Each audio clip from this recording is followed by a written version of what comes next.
दिखाई दे रहा है, वो ठंड के समय में, शीत ऋतु में उसका क्या कुछ चीजें दिखाई दे रही हैं।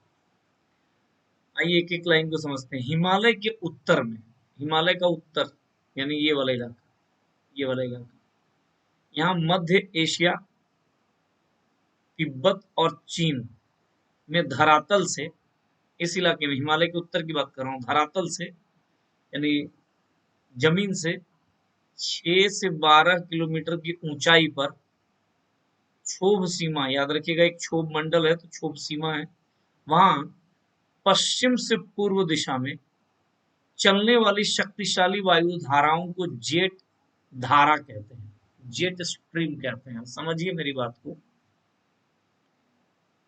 देखिए ये इधर हो गया पश्चिम और इधर हो गया पूरब, तो ये पश्चिम से पूरब ऐसे चल रहा है, देख रहे हैं, ठीक है। ये है धरातल, यानी ये धरातल के सामने नहीं बह रहा, धरातल से ऊपर 6 से 12 किलोमीटर के लेयर में ऊपर में बह रहा है और बहुत ही शक्तिशाली है। ये जो है इसको क्षोभ सीमा भी कहते हैं, क्षोभ सीमा, जमीन से ऊपर 6 से 12 किलोमीटर के एरिया में, ठीक है ना, ध्यान रखना है। इस धारा को क्या बोलते हैं, तो जेट धारा बोलते हैं, जेट स्ट्रीम बोलते हैं, जेट धारा बोलते हैं। कहाँ बह रहा है, हिमालय के उत्तर में बह रहा है, समझिएगा मेरी बात को। यानी अगर हमने अभी आपको ये बताया कि अगर ये मान लीजिए भारत है ना, ये अगर इस तरीके से भारत है, तो यहाँ पे आपको पश्चिम से पूर्व दिशा में बहुत ही शक्तिशाली जेट धारा इससे बहते हुए नजर आएंगी। इसको आप क्या कर रहे हो, जेट धाराएं, ठीक है। हिमालय के उत्तर की में ये बात हो रही है। फिर आगे चलिए क्या कह रहा है, चूंकि ये जेट धारा पश्चिम से पूर्व दिशा की ओर बह रही है, पश्चिम से पूर्व बह रही है, अतः इन्हें पछुआ जेट धारा कहते हैं। तो ये जो जेट धारा है इसका क्या नाम है, पछुआ जेट धारा। समझते जाइएगा चीजों को, पछुआ जेट स्ट्रीम इसको कह रहे हैं, हिमालय के उत्तर में बह रहा है। अब यहां देखिए, जब शीत ऋतु में सूर्य दक्षिणायन होता है, शीत ऋतु में सूर्य का दक्षिणायन का मतलब क्या होता है, समझिए इस बात को समझना होगा आपको कि अगर ये ग्लोब है और ये अगर 0 डिग्री है, ये अगर मकर रेखा है और अगर ये कर्क रेखा है, कर्क रेखा है, याद रखना है। शीत ऋतु में सूर्य की रोशनी यहां डायरेक्ट पड़ने लगती है, या सामान्यतः सूर्य की रोशनी कहाँ पड़ती है, यहाँ, लेकिन ठंड के दिनों में यहाँ पड़ने लगेगी और गर्मी के दिनों में यहाँ पड़ने लगेगी, कर्क रेखा, ठीक है। तो सूर्य का मतलब सूर्य की ये जो रोशनी जो सीधा पड़ रही थी उसका दक्षिणायन, वो जब दक्षिण आ जाए, मतलब जब मकर रेखा में पड़ने लगे, यानी एक तरीके से भारत में ठंड का दिन जब आता है उसकी मैं बात कर रहा हूँ, उस समय क्या हो रहा है ये देखिए। तो जेट धारा भी थोड़ा दक्षिण की ओर खिसक जाती है, जेट धारा भी किधर खिसक जाएगी, दक्षिण की ओर, और इसके परिणाम स्वरूप जेट धाराएं हिमालय, जेट धाराओं के मार्ग में, हिमालय जो है, हिमालय जेट धाराओं के मार्ग में आ जाती है। जब दक्षिण की ओर आ जाएगा जेट धारा, ये ऐसा है। और जो आपका जब शीत ऋतु में क्या हो जाएगा, ये जेट धाराएं जो हिमालय के ऊपर में है वो हिमालय में यहाँ होते हुए नजर आएंगे आपको। समझ में आई मेरी बात में, ये बात ये कहा जा रहा है इसमें, ये शीत ऋतु में होता है। और इसके कारण पछुआ जो जेट धारा है 2 शाखाओं में बढ़ जाती है, एक उत्तरी शाखा और एक दक्षिणी शाखा। तो पछुआ जेट धारा हिमालय के ऊपर में बहने लगती है शीत ऋतु में, ठीक है, ये याद रखना है। जो दक्षिणी शाखा है इसका, वो उत्तर भारत के मैदान के ऊपर पश्चिम से पूर्व की ओर प्रवाहित होती है। और वास्तव जो पछुआ जेठ धारा है, वास्तव में पछुआ जेठ धारा की यही दक्षिणी शाखा जाड़े की ऋतु में उत्तर भारत के मौसम में महत्वपूर्ण प्रभाव डालती है। कुल मिलाकर के अभी तक आपने जो देखा वो ये इस तरीके से कि ये जो पछुआ जेठ धारा है ये 2 भाग में बढ़ जाता है, इसका एक उत्तरी शाखा है और एक दक्षिणी शाखा है। यही दक्षिणी शाखा जो है शीत ऋतु में, है ना, मौसम भारत में यानी हिमालय क्षेत्र में, उत्तर भारत के मैदान में महत्वपूर्ण प्रभाव मौसम में डालती है, ये कहने का मतलब है। तो हमने अभी जो कंसेप्ट देखा वो है पश्चिमी जेट स्ट्रीम, पछुआ जेट स्ट्रीम के बारे में। आगे बढ़िए। पछुआ जेट धारा की जो दक्षिणी शाखा है वो अपने साथ बहाकर पश्चिमी विक्षोभ को लाती है, उत्तर भारत में लाती है। पश्चिमी विक्षोभ कल मैंने आपको बताया था, वो भूमध्य सागर में क्रिएट होता है, शीतोष्ण कटिबंधीय चक्रवात है, लेकिन उसको ये पश्चिमी जेट धारा क्या करती है, बहा करके भारत तक ले आती है। ठीक है, पश्चिमी जेट धारा बहाकर भारत तक ले आती है, और पश्चिमी विक्षोभ के द्वारा ही जाड़े के मौसम में उत्तर भारत में वर्षा प्राप्त होती है। पश्चिमी विक्षोभ द्वारा भारत के पहाड़ी राज्यों में हिमपात हो रहा है, ये कल भी बताया था, और उत्तर भारत के मैदानों में जल बूंदों के रूप में होता है। कुल मिलाकर के अभी आपने बस इतना जाना कि ये जो पछुआ जेट धारा है ये और कुछ नहीं बल्कि, पछुआ जेट धारा और कुछ नहीं बल्कि ये जो पश्चिमी विक्षोभ है वो भारत की ओर ले आती है। कल हमने आपको बताया था कि पश्चिमी, अभी और बताऊंगा पश्चिमी विक्षोभ, कि पश्चिमी विक्षोभ जो है वो पश्चिम से पूरब भारत की ओर बह रही है, तो कौन उसको बहाकर ला रहा है, तो पछुआ जेट धारा ला रहा है, ये याद रखिएगा। चलिए आगे, थोड़ा सा और पश्चिमी विक्षोभ को जरा देख लीजिए। हमने कल भी आपको बताया था यह एक शीतोष्ण चक्रवात है। अगला पॉइंट, ये शीत ऋतु में यूरोप में भूमध्य सागर पर एक शीतोष्ण चक्रवात का जन्म होता है। यह चक्रवात जेट धारा के द्वारा, यही हमने जो पछुआ जेट धारा के द्वारा पश्चिम से पूर्व की ओर प्रवाहित होने लगता है, और यह चक्रवात भूमध्य सागर, रास्ते में है काला सागर और कैस्पियन सागर, ये तीनों सागर से होते हुए भारत में प्रवेश करता है, और इसके कारण यह शीतोष्ण चक्रवात नमी की अच्छी खासी मात्रा ग्रहण कर चुकी होती है। ठीक है, और यह शीतोष्ण चक्रवात जब पछुआ जेट धारा के द्वारा भारत में प्रवेश करती है तो इसको क्या बोलते हैं, इस चक्रवात को पश्चिमी विक्षोभ के नाम से जानते हैं। भारत में शीत ऋतु में इन हवाओं द्वारा वर्षा प्राप्त होता है, और पश्चिमी विक्षोभ द्वारा होने वाली वर्षा उत्तर भारत के जम्मू कश्मीर, उत्तराखंड, हिमाचल जो पर्वतीय प्रदेश हैं वहां पर हिमपात के रूप में होता है। ठीक है, ये बातें कल भी हमारी आपसे हो चुकी हैं, और अच्छी खासी नमी की मात्रा होने पर ये पश्चिमी विक्षोभ पंजाब से लेकर बिहार तक वर्षा कराती है, बिहार तक वर्षा कराती है। नमी कहाँ से मिल रहा है, तो खेत एक तो भूमध्य सागर में बन रहा है, दूसरा कैस्पियन सागर और ब्लैक सी, काला सागर। पश्चिमी विक्षोभ द्वारा जब भारत में वर्षा लाई जाती है उस समय उत्तर भारत में रबी फसल का मौसम होता है, उत्तर भारत में रबी फसल, ठंड के दिनों का फसल। इसके परिणाम स्वरूप यह वर्षा हिमालय के पहाड़ी राज्यों में सेब और उत्तर भारत के मैदानी भागों में गेहूं की फसल हेतु लाभदायक होती है। ये जो पश्चिमी विक्षोभ द्वारा लाई गई यह वर्षा है। फिर आगे देखिए, शीत ऋतु में पश्चिमी विक्षोभ द्वारा हिमालय की चोटियों पर हिमपात होता है।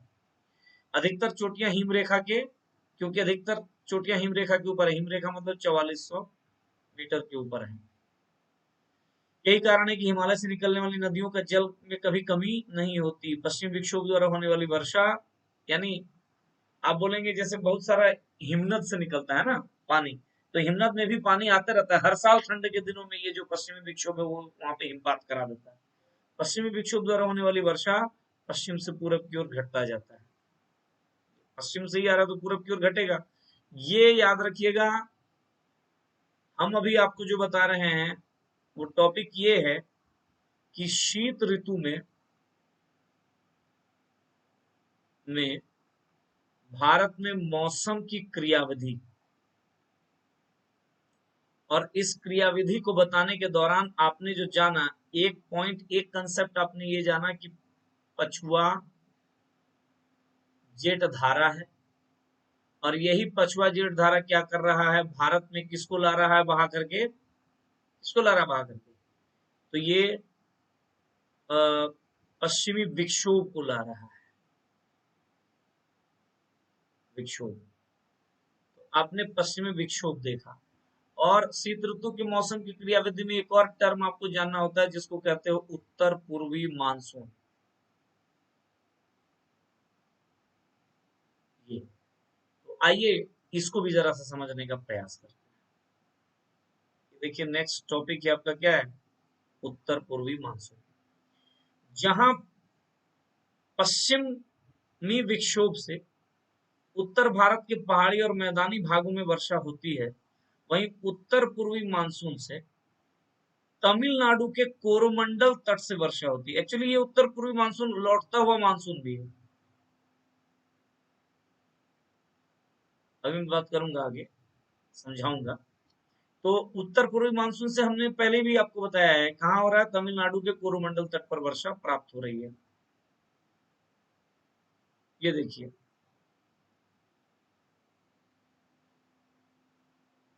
होता क्या है सो समझिए। ये एक ग्लोब है, 0 डिग्री इधर 35 डिग्री उत्तरी अक्षांश, इधर 35 डिग्री दक्षिणी अक्षांश।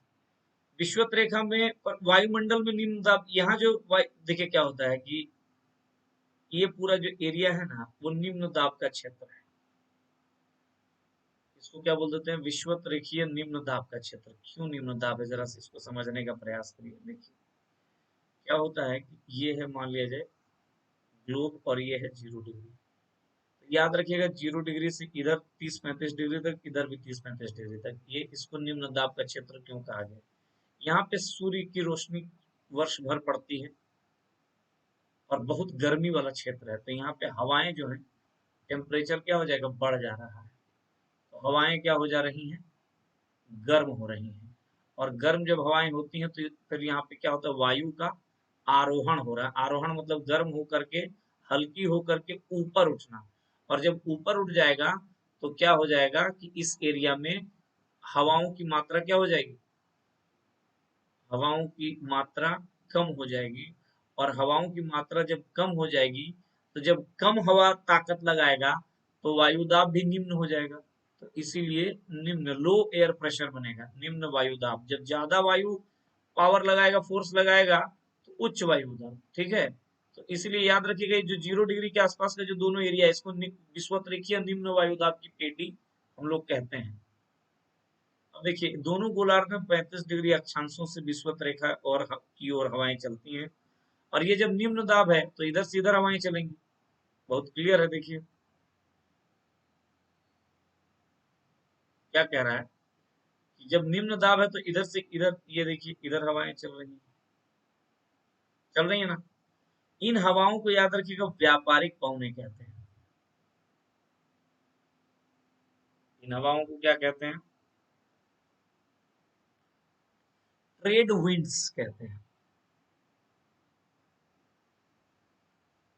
क्या कह रहे हैं इन हवाओं को, व्यापारिक पवने कह रहे हैं। फिर से एक बार मैं फिगर बना के बता देता हूँ कि ये एक ग्लोब हुआ, ये 0 डिग्री हुआ, इधर 35 डिग्री उत्तरी अक्षांश, इधर 35 डिग्री दक्षिणी अक्षांश है ना, डिग्री नॉर्थ, और 35 डिग्री साउथ। तो यहाँ जो हवाएं बहेंगी इधर से इधर, चूंकि यह 0 डिग्री में low pressure, dense low pressure बनता है ना, बहुत अधिक हवाएं गर्म हो जाती, ऊपर उठ जा रही हवाएं नहीं है, तो उधर से 0 डिग्री की ओर हवाएं आने का प्रयास करेगा, दोनों ही गोलार्धों में। ठीक है, तो ये याद रखिएगा। अब यहाँ पे एक सवाल ये है, हवाएं सीधा ऐसे नहीं होकर के टेढ़ा क्यों हो रही हैं। तो याद रखिएगा एक फेरल नाम के एक भूगोलवेत्ता हुए, और फेरल का एक नियम है, बस नियम याद रख लेना है। क्या याद रख लेना है कि उत्तरी गोलार्ध में हवाएं दाईं ओर मुड़ जाती हैं,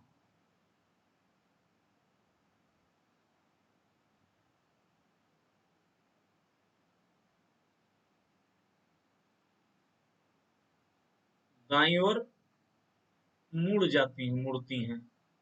जबकि दक्षिणी गोलार्ध में याद रखिएगा हवाएं जो हैं वो दाएं बाईं ओर मुड़ती हैं, बाईं ओर मुड़ती हैं।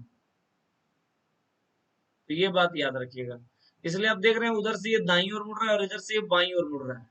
ये इधर ये सीधा ये होता है, लेकिन इधर मुड़ रहा है। ठीक है, तो फेरल ये कह रहा, और ये जो उत्तरी गोलार्ध और जो दक्षिणी गोलार्ध में ऐसा जो एक मुड़ाव हो रहा है हवाओं का, वो किस कारण, तो याद रखिएगा एक बल काम करता है, कोरियोलिस बल।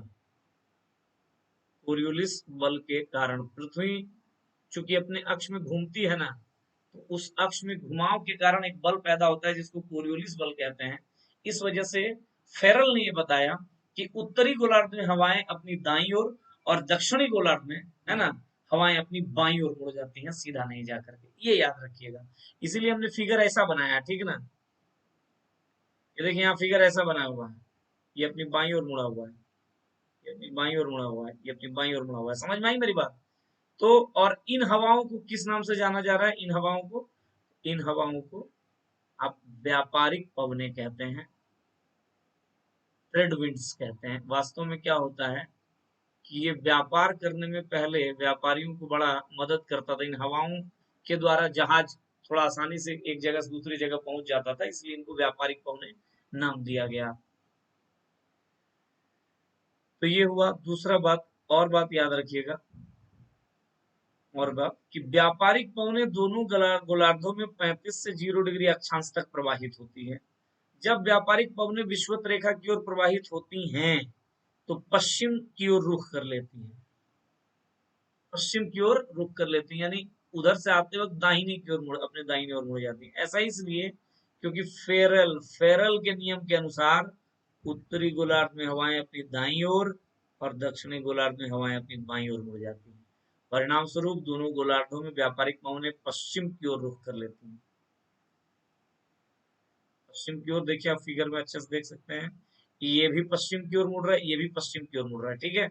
पश्चिम मतलब बाएं, आप जो आपका बाएं साइड है। फिर आगे चलिए, उत्तरी गोलार्ध में व्यापारिक पवनों की दिशा अब किधर हो जाएगी? उत्तर पूर्व से दक्षिण पश्चिम, और दक्षिणी गोलार्ध में दक्षिण पूर्व से उत्तर पूर्व पश्चिम। देखिए अब क्या है, यहाँ देखिए, तो उत्तरी गोलार्ध में ये इधर हो गया उत्तर पूर्व और इधर हो गया दक्षिण पश्चिम। दक्षिण पश्चिम देख रहे हैं, जब इस तरीके से हवाएं उत्तरी गोलार्ध में, ये तो ये हो गया उत्तर पूर्व और ये हो गया दक्षिण पश्चिम। उत्तरी गोलार्ध में हवाओं की दिशा क्या हो रही है? उत्तर पूर्व से दक्षिण पश्चिम की ओर, यही बात है। और दक्षिणी गोलार्ध में दक्षिण पश्चिम, दक्षिण पूर्व से उत्तर पश्चिम की ओर हो जाती है हवाओं का दिशा। उत्तरी गोलार्ध में ये जो उत्तर पूर्वी व्यापारिक पवन हैं के रूप में जाने जाएंगे, क्योंकि उत्तर पूर्व से आ रही हैं, इसलिए इसको उत्तर पूर्वी व्यापारिक पवन कह दिया गया। और दक्षिणी गोलार्ध में इसको दक्षिण पूर्वी व्यापारिक पवनों के रूप में जाना जाता है। अब याद रखिएगा एक और टर्म, उसको कहते हैं ITCZ, inter tropical convergence zone, अंत उष्णकटिबंधीय अभिसरण क्षेत्र, ठीक है। हमने क्या बताया, आइए जरा से देख लीजिए। ये जो एरिया है आपका,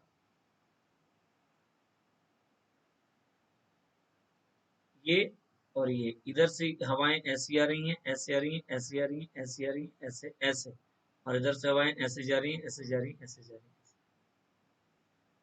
यहाँ से दोनों क्षेत्र से हवाएं अभिसरित कर रही हैं, आ रही हैं, इसलिए इस एरिया में यहाँ पे एक ऐसा जोन बनता है, यहाँ पे एक ऐसा जोन बनता है 0 डिग्री में, जिसको आप क्या बोल देते हो,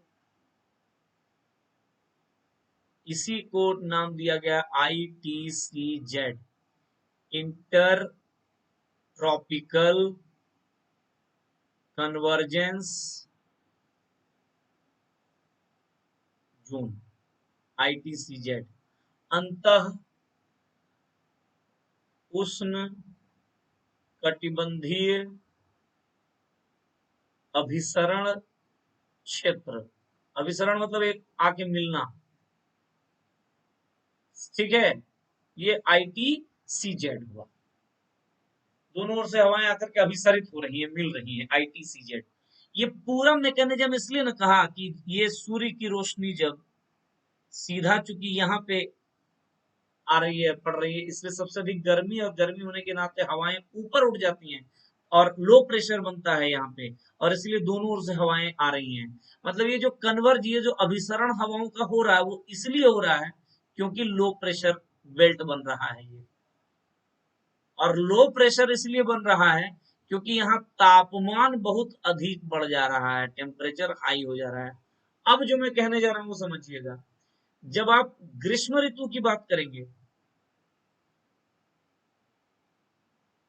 तो याद रखना है कि यही ITCZ, यानी सूर्य की जो रोशनी है वो सीधा पड़ने लगती है 23.5 डिग्री में, ये कर्क रेखा में नजर आएगा आपको। ये ITCZ कहाँ, मैंने इंटरट्रॉपिकल कन्वर्जेंस जोन भी शिफ्ट कर जाएगा ऊपर कर्क रेखा में, क्योंकि सूर्य की रोशनी ही अब कर्क रेखा में पड़ रही है डायरेक्टली। और वहीं जब शीत ऋतु आएगा,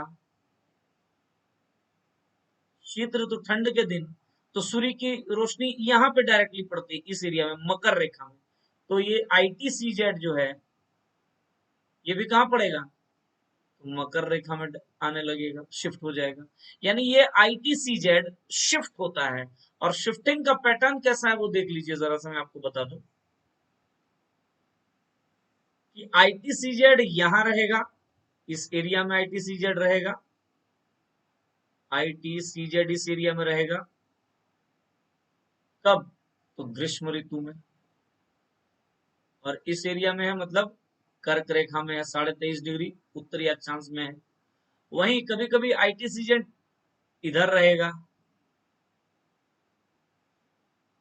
और ये शीत ऋतु की बात हो रही है, और इस वक्त ये मकर रेखा में ITCZ शिफ्ट कर जाएगा।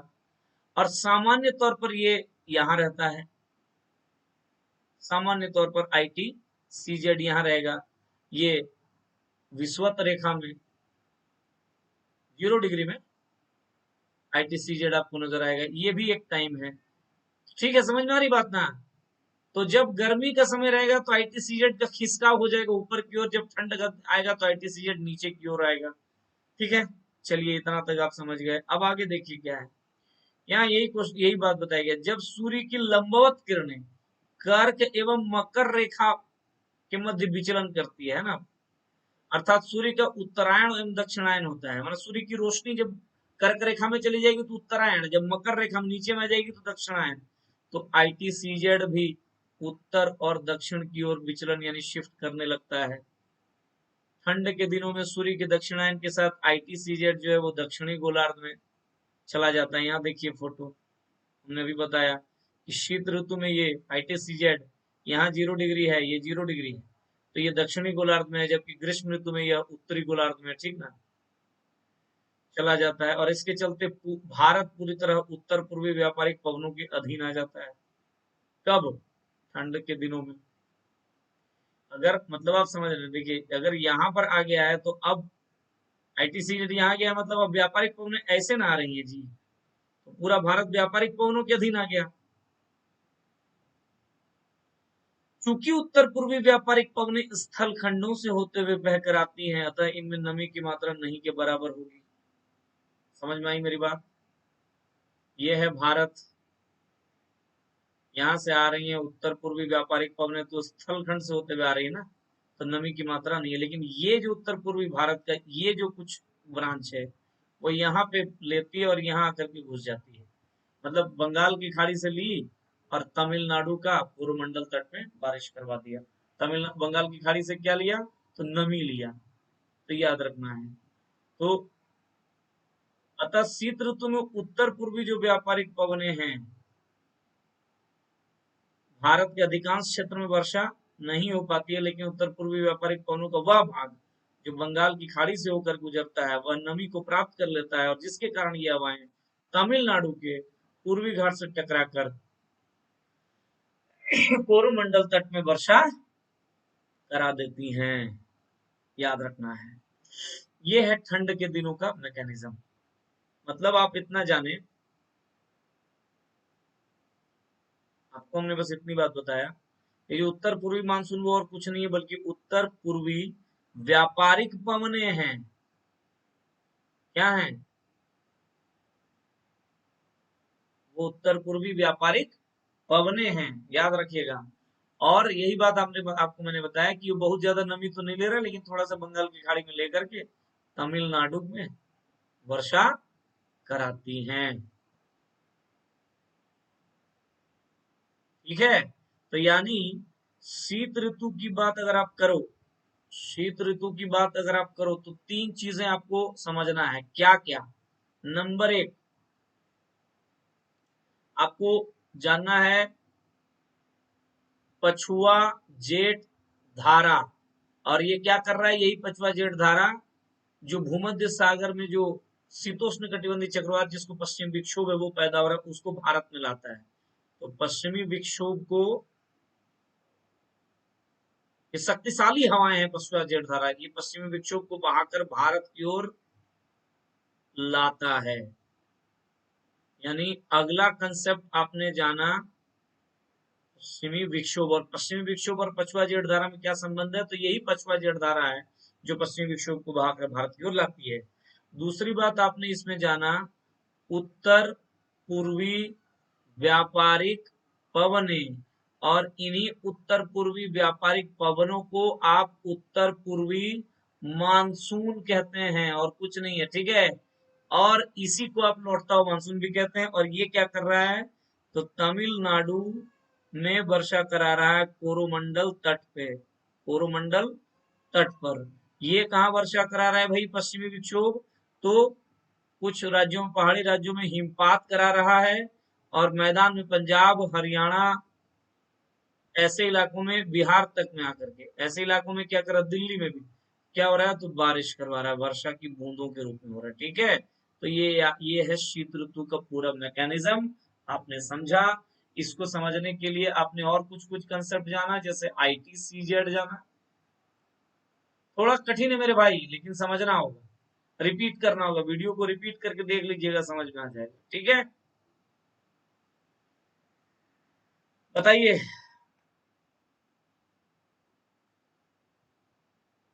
अनिल जी, देवनायक, क्या कोई दिक्कत हो रहा है क्या?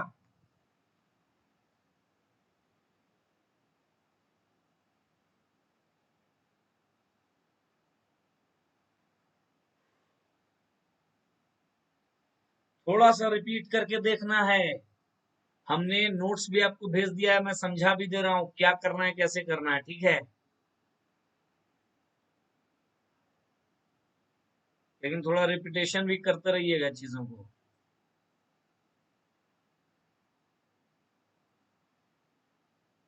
कॉम्प्लेक्स टॉपिक है, कठिन टॉपिक है, बहुत ऐसे विद्यार्थी हैं जो नहीं समझ पाते हैं मानसून को। अभी आपने जो मानसून देखा वो शीत ऋतु के कंसेप्ट वाला मानसून देखा। मतलब ठंड के दिनों में भी भारत में वर्षा हो रही है मानसून की वजह से, जिसको उत्तर पूर्वी व्यापारिक पवनों की वजह से हो रहा है, जिसको उत्तर पूर्वी मानसून के नाम से हम जानते हैं। और ये कहाँ? तो हिमाचल प्रदेश, उत्तराखंड, जम्मू कश्मीर में हिमपात के रूप में। और इसीलिए हर वर्ष हमने जो कहा ना कि कई सारी नदियां ग्लेशियर हिमनद से निकल रही हैं, तो आखिर वहां बर्फ ही इतना कैसे मिल रहा है? हर वर्ष तो बर्फ पिघल भी रहा है गर्मी के दिनों में। तो क्योंकि हर वर्ष ठंड के दिनों में बर्फ वहां पे ला दे रहा है कौन? पश्चिमी विक्षोभ। इसलिए वो ग्लेशियर हमेशा जीवित रहता है, और वहां पे वर्षवाहिनी नदियां आपको मिलेंगी। राइट, ये हमने आपको बताया था। दूसरी बात, अब जो आप पढ़ोगे वो पढ़ोगे ग्रीष्म ऋतु में क्या मैकेनिज्म, गर्मी के दिनों का मैकेनिज्म को समझने का आइए प्रयास करेंगे।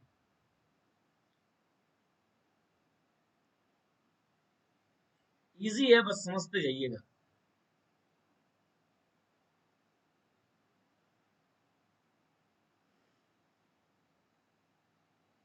अब देखिए जरा सा, मैं जो समझा रहा हूँ उसको समझने का प्रयास करिएगा। आपने एक टर्म अभी जाना ITCZ, ITCZ।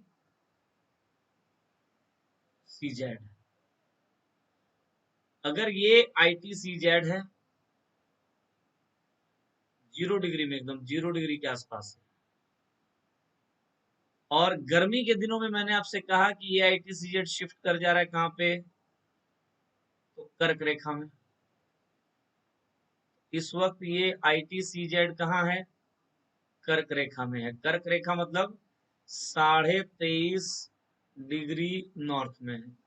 और वही ITCZ जब ठंड के दिन हो रहा है तो कहाँ है? यहाँ। मैंने आईटीसीजेड मतलब सूर्य की रोशनी का सीधा पड़ना, जहां पे पड़ता है वो वाली पॉइंट में कह रहा हूँ। तो ठंड के दिनों में यहाँ मकर रेखा में आ जा रहा है, और इसीलिए देखिए भारत कहाँ है, भारत यहाँ है। तो जब यहाँ आ जा रहा है आईटीसीजेड, सूर्य की रोशनी यहाँ डायरेक्टली पड़ रही है, तो भारत वाला इलाका थोड़ा दूर पड़ जाता है, इसलिए भारत में ठंडा का दिन आ जा रहा है। ठीक है, समझ में आई मेरी बात? तो भारत के पर्सपेक्टिव से देखें, इंडिया के पर्सपेक्टिव से, तो शीत ऋतु में यहाँ है आईटीसीजेड, जबकि ग्रीष्म ऋतु में एकदम भारत के बीचों बीच पड़ने लगता है, इसलिए भारत में बहुत ज्यादा गर्मी हो जाती है गर्मी के दिनों में, आपने देखा होगा। ठीक है ना? तो अब आप आइए आईटीसीजेड के ही कंसेप्ट से शुरू करते हैं। ये है धीरे धीरे, अब देखिए इसको समझिए फिर से, ये है अगर भारत 0 डिग्री यहां से होकर के गुजर रहा है, थोड़ा और छोटा फिगर बनाते हैं तब और चीजों से, ये है मान लीजिए भारत 0 डिग्री यहां से गुजर रहा है, यहाँ है मकर रेखा, यानी दिसंबर जनवरी ठंड के दिनों में आईटीसीजेड यहाँ है। जब धीरे धीरे जनवरी फरवरी मार्च आते आते यहाँ आने लगता है, और जून में हम यहाँ आपको नजर आएगा, जुलाई में एकदम पूरा बीचों बीच फिर से कर्क रेखा में यहाँ पे भारत के मध्य भाग में चमकने लगता है। आइए देखिए क्या है, 5 मई में भारत में इस पोजीशन पे आपको मिलेगा कौन, आईटीसीजेड। ये आईटीसीजेड का मतलब जो सूर्य की रोशनी डायरेक्टली यहाँ पड़ती है।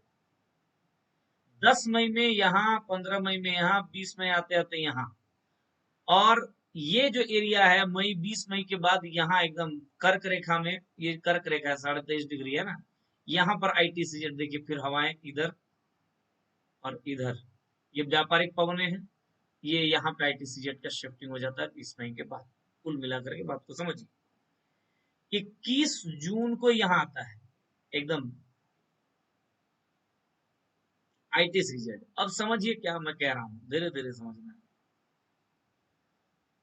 22 मार्च के बाद सूर्य का उत्तरायण के साथ साथ, सूर्य का उत्तरायण मतलब सूर्य की रोशनी का उत्तर में सीधा मतलब पड़ना, ठीक है, के साथ साथ आईटीसीजेड भी उत्तर की ओर खिसकने लगता है, जो भी देख रहे थे आप। अतः उत्तरी गोलार्ध में गर्मी बढ़ने लगती है, उत्तरी गोलार्ध में गर्मी बढ़ने लगेगी, और आईटीसीजेड के उत्तर की ओर खिसकने के साथ साथ पश्चिमी जेठ धारा की जो दक्षिणी शाखा है वो कमजोर पड़ जाती है, और अब यह हिमालय के उत्तर में बहने लगती है।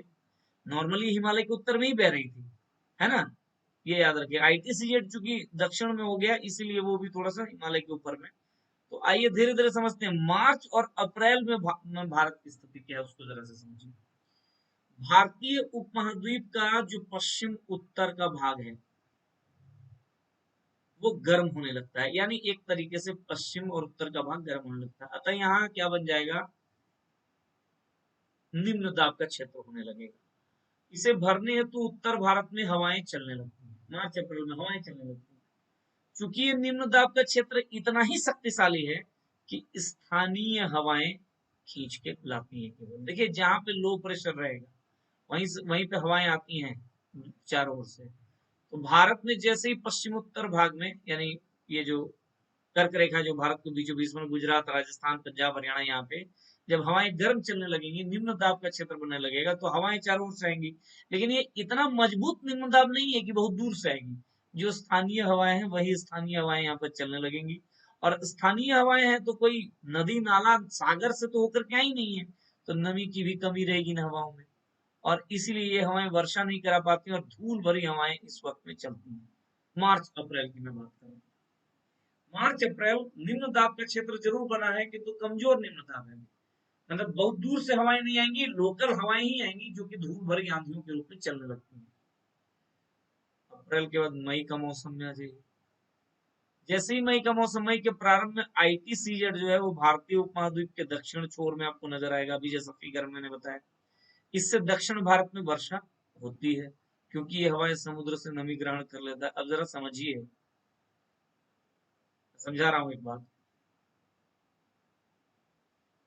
कि ये है भारत, यहाँ पे अगर आईटीसीजेड है 5 जून में, 5 मई में, आईटीसीजेड का मतलब सूर्य की रोशनी का सीधा पड़ना इस एरिया में, तो यहाँ पे टेम्परेचर क्या हो जाएगा, हाई हो जाएगा, और टेम्परेचर हाई हो जाएगा तो हवाएं गर्म होकर के आरोहण हो जाएगा वायु का, और इसके वजह से यहाँ पे लो प्रेशर डेवलप होगा। लो प्रेशर जब डेवलप होगा तो हवाएं ऐसे चलेंगी, आएंगी, और यहाँ पे है हिंद महासागर। तो हिंद महासागर से जो हवाएं आ रही है वो, उसमें नमी भी पर्याप्त मात्रा में है। नतीजा कि मई में जैसे ही आईटीसीजेड भारत में प्रवेश करता है तो क्या होगा, दक्षिण भारत में वर्षा होती है, क्योंकि ये हवाएं जो आ रही हैं वो नमी वाली हवाएं हैं, क्योंकि हिंद महासागर से होती हुई आ रही हैं। तो क्या हो रहा है, समुद्र से भी नमी ग्रहण कर लेता है, इसीलिए मई के प्रारंभ में आईटीसीजेड भारतीय उपमहाद्वीप के दक्षिण छोर में प्रवेश करता है और दक्षिण भारत में वर्षा करवाती है। आगे देखिए, ये वास्तव में मानसूनी वर्षा नहीं है, बल्कि इसे मानसून पूर्व फुहार कहते हैं, प्री मानसून कहते हैं, रेन कहते हैं इसको। मानसून पूर्व फुहार मुख्यतः केरला में हो रहा है, तमिलनाडु में और कर्नाटक में। दक्षिण भारत में ही आपको नजर आएगा। अलग अलग राज्यों में इसे अलग अलग नामों से जाना जाता है। जैसे केरल में इसी को आम्र वर्षा या फूलों वाली वर्षा कहते हैं, मैंगो शावर, जबकि कर्नाटक में इसको कॉफी वर्षा या चेरी ब्लॉसम भी कहते हैं। ठीक है, ध्यान रखना है, ये सब क्वेश्चन बनता है कि केरल में मानसून पूर्व वर्षा को किस नाम से जाना जाता है, आम्र वर्षा के रूप में जाना जाता है। मई के अंत में आईटीसीजेड जब कर्क रेखा के आसपास पहुंच जाता है, यानी 23.5 डिग्री उत्तर भारत के बीचों बीच में, तो वेस्ट बंगाल मौसमी हलचल का केंद्र बन जाता है। बताता हूँ कैसे। इस समय वेस्ट बंगाल या तो तेज भरी धूप आंधियां चलती हैं या झंझावाती वर्षा होती है। इस तूफान को काल वैशाखी बोलते हैं। देखिए क्या होता है कि अब जो है मई के एंड में यहाँ आ गया है आईटीसीजेड। आईटीसीजेड का आने का मतलब है यहाँ लो प्रेशर डेवलप हो गया है, हवाएं गर्म होकर के ऊपर उड़ गई हैं। ठीक है, तो अब जो है इधर से ऐसे हवाएं चल रही हैं, तो यहाँ से भी ऐसी हवाएं, यहाँ पे है बंगाल, ये वाला इलाका बंगाल का है। तो बंगाल से जो ये हवाएं आएंगी, ये तो पश्चिम बंगाल की खाड़ी से होते हुए तो नमी इसको मिल जाएगा, इसलिए बंगाल की खाड़ी में आंधियां भी चलेंगी, और क्या होगा, तो थोड़ा बहुत वर्षा भी होगा। इसीलिए कह रहा है कि ये झंझावाती वर्षा भी होती है, और इसी बंगाल में किस नाम से जानते हैं, काल वैशाखी के नाम से जानते हैं। तो केरला में आम्र वर्षा, कर्नाटक में कॉफी वर्षा, और आपका बंगाल में काल वैशाखी। ये वैशाख का महीना भी एक्चुअली है ना, बहुत ही तेज धूप के साथ चलता है, इसीलिए इसको काल वैशाखी कहते हैं। अब आते हैं मई के बाद जो जून का महीना है, जिसमें आप अभी इस वक्त जी रहे हैं।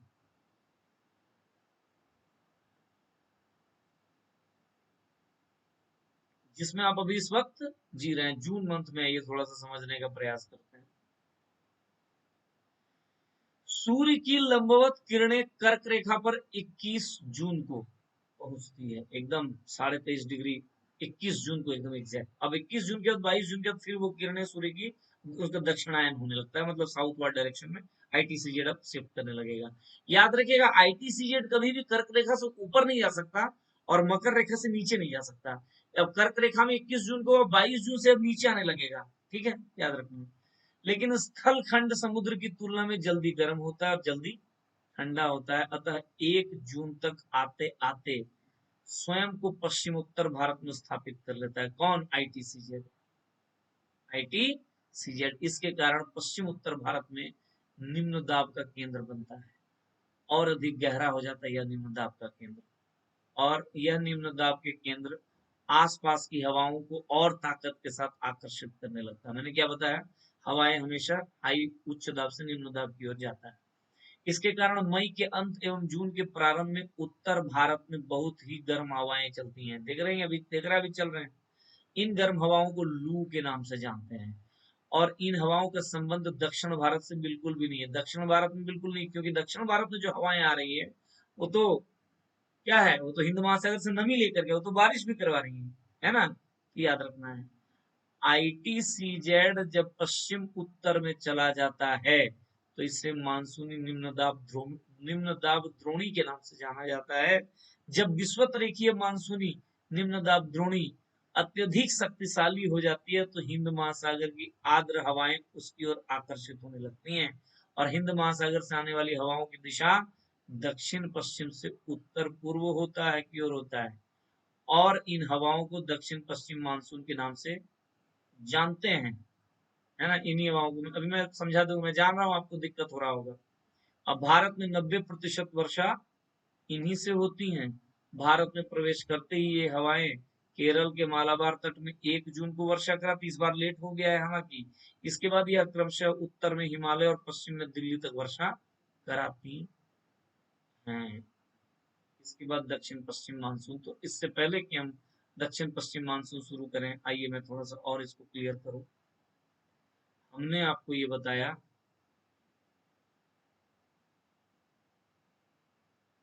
कि गर्मी के दिनों में ये जो कर्क रेखा है, ये 23.5 डिग्री नॉर्थ अक्षांश यानी ये कर्क रेखा है। हमने आपको बताया जून में ITCZ यहाँ शिफ्ट कर जाता है। ITCZ यहाँ शिफ्ट, और ITCZ का शिफ्ट होने का मतलब है low pressure, dense low pressure बनता है। खास करके बहुत ज्यादा तो चारों ओर से हवाएं आएंगी। यहाँ है आपका 0 डिग्री। समझिए मेरी बात को।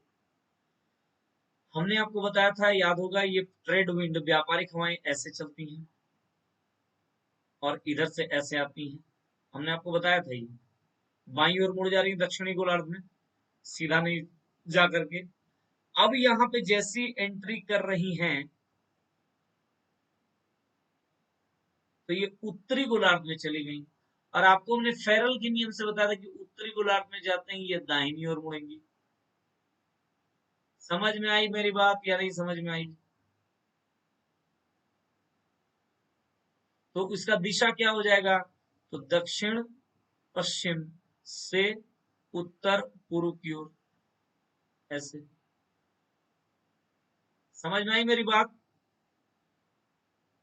ये भी व्यापारिक पवने ही हैं, लेकिन ये दक्षिण पश्चिमी, और ये याद रखना क्या है, 0 डिग्री से जब ऊपर चला जा रहा है, जो 0 डिग्री यहाँ इस वक्त नजर आ रहा है, यहाँ पे सनलाइट डायरेक्ट पड़ रहा था, अभी यहाँ सनलाइट डायरेक्ट पड़ रहा है। इसलिए अब ये शिफ्टिंग 0 डिग्री का ऊपर हो गया है। इसलिए अब ये मतलब उत्तरी गोलार्ध में अपने दक्षिण दाहिने की ओर मुड़ जा रही है। इसीलिए इन्हीं दक्षिण पश्चिमी व्यापारिक, जो जिस दिशा से आ रहा है, दक्षिण पश्चिम दिशा से आ रहा है, इसलिए इसको दक्षिण पश्चिम व्यापारिक पवनों को ही दक्षिण पश्चिम मानसून के रूप में आप जानते हो। और चूंकि ये हिंद महासागर, अरब सागर, पश्चिम बंगाल की खाड़ी से खूब क्या लेके जा रही है, वर्षा लेके जा रही है और नमी लेके जा रही है, इसलिए खूब वर्षा कराती है। भारत में 90% वर्षा इसी के द्वारा है। और ये मान लीजिए ये भी तो है, ऐसे भी तो कुछ पवने जा रही हैं, ये तो इधर से तो पैरेलल जा रही हैं, लेकिन बंगाल की खाड़ी से तो लंबा मौका मिला है इनको नमी ग्रहण करने का, और यहाँ जाकर के शिलोंग पठार में, मेघालय के सामने गारो खासी जयंतिया पहाड़ी जो आपको पढ़ाया था, वहां से टकरा करके खूब वर्षा कराती है। इसलिए वर्ल्ड की सबसे अधिक वर्षा कराने वाला क्षेत्र ये वाला इलाका है, उत्तर पूर्वी भारत में। क्यों? क्योंकि इनको खूब मौका मिल रहा है। यहाँ से कोई, देखिए होता क्या है, ये जो है ये यहाँ पे पश्चिमी घाट पर्वत से टकरा करके खूब वर्षा कराती है। पर्वत मिलना चाहिए, पर्वत से टकराएगा तो वर्षा होगा। इनको कोई कुछ नहीं मिल रहा, कुछ नहीं मिला, सीधा यहाँ पर्वत मिला। इसलिए विश्व की सर्वाधिक वर्षा वाला स्थान आपको मौसिनराम, चेरापूंजी, मेघालय में प्राप्त होता है। समझ में आई मेरी बात? यही है दक्षिण पश्चिम मानसून।